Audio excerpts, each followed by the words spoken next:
Welcome to mindfoodsteph, where we talk all things psychology, health, and well-being.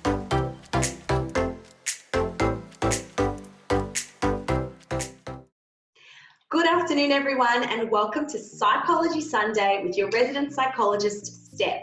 For those of you who don't know me, I run the Instagram page mindfoodsteph, and I'm all food, psychology, entrepreneurialism, if I haven't said that right, and everything that goes with it. So without further ado, let's get started on today's topic, which is dreams.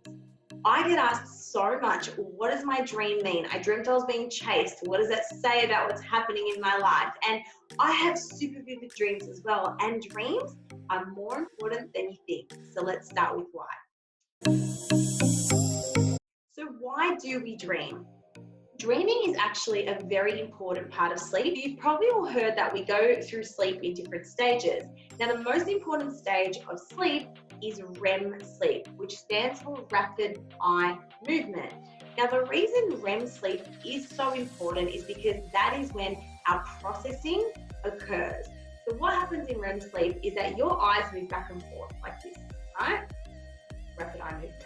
And the reason that happens is because your eyes are moving back and forth because they're actually pushing memories like that from your episodic memory. So your memory that's during the day, it's located here in your prefrontal cortex. It's sights, sounds, visions. Right now, you're using your episodic memory to listen to me talk. So during the day, we pick up all these episodic memories, think of them as little balls, and then your eyes, when they move back and forth, they're getting the ball and they're transforming it into your long-term semantic memory, which is located at the back of your brain. So during your sleep, your eyes, it's like a ping pong match, right? It's going, okay, today I went for brunch, move it to long-term memory. Today I went and saw my friend, she looked really good, move it to long-term memory. So during your sleep, your eyes are moving your memories across from the front of your brain to the back of your brain. That's where processing happens. Now, everyone dreams. You actually spend 6 years of your life dreaming.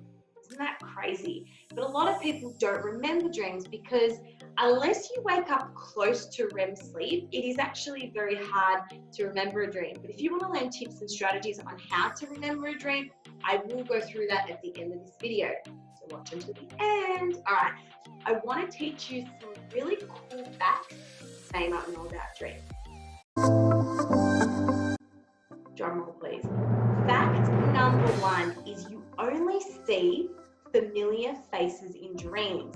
So what this means is everyone you see in a dream, every face you come across has either been someone you've walked past on the street who you may or may not know, or it might be a friend or a stranger. So if you have a dream and you're like, it was really weird, you were in it, but you weren't you looked different, but you had your personality, that's a mixture of people you come across in daily life. In a dream, you will never dream up a new person or a new face. It's made of familiar faces. Fact number 2, you actually cannot read in your dream. So if you dream you've picked up a book, you cannot read in a dream because dreaming is a conscious process that needs to happen when you're awake. Remember, everything that happens when you dream is subconscious. But the problem is the conscious mind can't always make sense of it. So when you have a really weird ass dream and you wake up and you're like, I don't quite know what that means, it's because it's your subconscious mind. And your subconscious mind, it speaks in metaphors, it speaks in symbols, it speaks in colors and images. So that's why there's a lot of dream analysis that will say, if you dream of your teeth falling out, it's a bad sign. So it's a lot of symbols, a lot of metaphors. So what happens when you sleep is your subconscious mind. You cannot read in your dreams. Another thing you cannot do in a dream is you cannot read a clock. How crazy is that? You cannot read a clock in your dream. Try it if you don't believe me. And another fact, you cannot see your face in the mirror in a dream. So if you look into a mirror in a dream, the image will either be blurred or distorted, or it'll dissolve into someone else or person that you know, but you can't actually see your own reflection in a dream in the mirror. I was amazed by this. I was like, wow, that is super interesting. Dreams can also be underlying symptoms and signs of anxiety and stress. Now, we're not alone. A lot of people have the same themes in dreams, which involves being chased. It involves being paralyzed, being unable to move, unable to speak. And 50% of dreams are negative. So, look, our dreams are fair to us. We're 50% positive, 50% negative. And those negative dreams are usually anger, frustration, disappointment, and sadness. And they're very strong emotions. If you work out, wow, that dream was so real. You're not kidding yourself. Dreams do feel very real because they're so heavily tied with emotion, because it's your brain processing everything that's going on. In your day-to-day life, even though your mind is active, you're busy doing, being, seeing. Whereas when you sleep, your mind is very active, but it's very active processing the information. So this is why a lot of people say, sleep on it, or, think about it, go to bed, wake up the next day. And I can't emphasize enough how important it is to sleep on things, especially because during dreams, your creativity is actually unleashed. A lot of artists went to bed and had dreams, and that's how they came up with brilliant paintings. So if you're thinking about making a big decision in your life, sleeping on it, the answer can come to you in your dreams and you wake up. I know what's happened to me. It sounds crazy, but it is a fact. Difference between men and women. So believe it or not, men and women dream completely different. So men's dreams tend to be more around weapons, aggression, and physical sort of movement or aggression, whereas women's dreams tend to be more around conversations. They have more people in them, and they tend to go longer, probably because of our conversations, but they tend to last longer and have more men involved than women. Whereas men tend to have more men in their dreams, less conversations, and they see men twice as often as they see women in their dreams.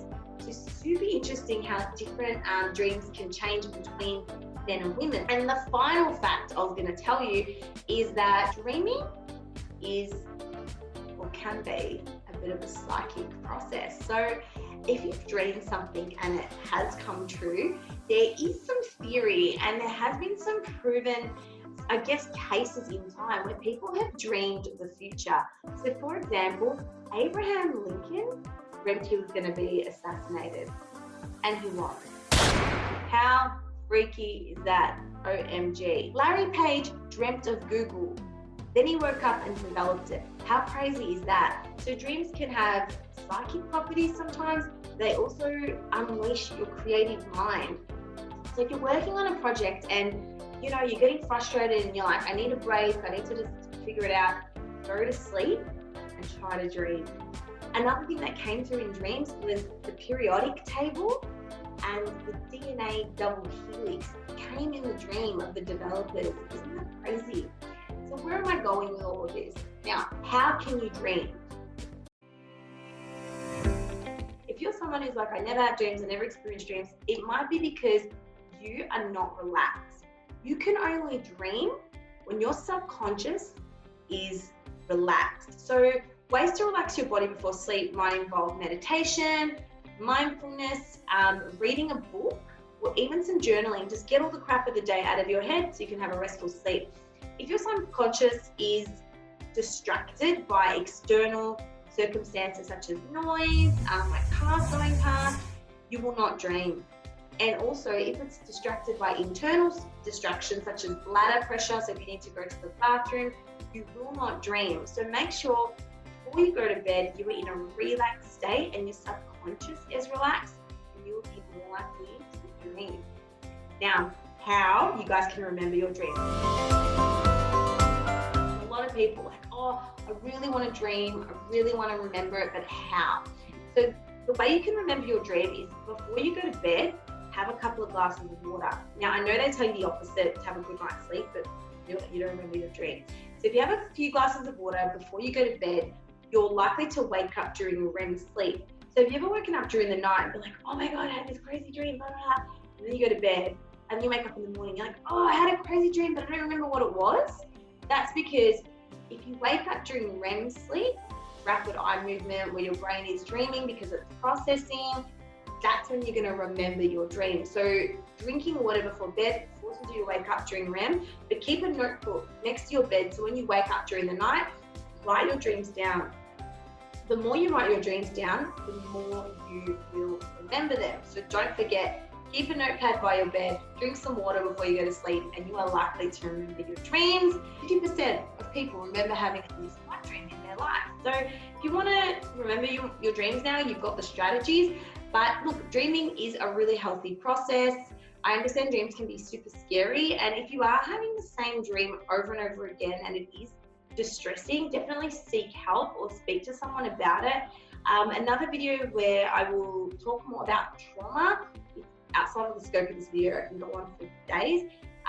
What happens is during processing, if something is traumatic and your brain doesn't have the resources to process properly, that's when symptoms of, I guess, post-traumatic stress can come up. So if you're finding you're dreaming about distressing content, a lot of the time, and it's interfering with your ability to sleep, definitely speak to someone.